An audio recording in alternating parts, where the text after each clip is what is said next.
Hello，大家好，又嚟到花旗財富投資金融市場短評嘅時間啦。我係陳樂瑤，今日係2025年6月30號。上週中美確認雙方已經簽署貿易協議框架，股市喺上週五早市突破歷史高位，但係特朗普表示將停止同加拿大進行貿談，股市稍為有啲回吐升幅。參議院正努力通過財政法案，之前引起市場憂慮，主要係針對外國投資嘅第899號條款已經從法案入邊刪除，釋除環球投資者嘅疑慮。經濟數據方面，關稅對通脹嘅影響尚未達至到市場擔心嘅程度，刺激美債價格走高。我哋預計，如果今年夏季冇出現由關稅推動嘅通脹升幅，聯儲局或將不遲於9月重新減息，屆時或者推動中年期債價嘅升幅。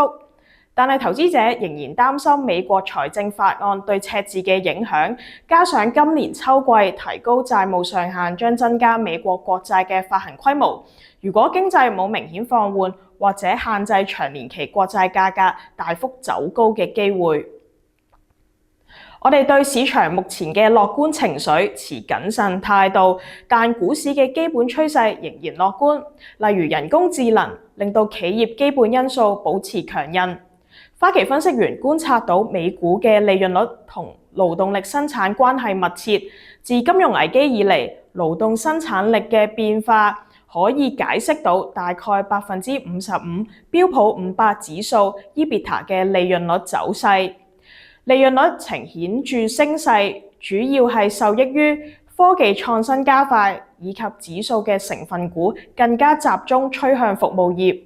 預料企業生產效率持續提升，或者可以支持利潤率走高。總體而言，我哋維持對股票嘅中性配置，尤其偏好大型股。基於不斷變化嘅關稅政策、地緣政治同埋經濟數據嘅影響，我哋認為美國大型股或者係最有利投資者嘅選擇。今集嘅金融市場短評時間又差唔多啦，下次再見，拜拜。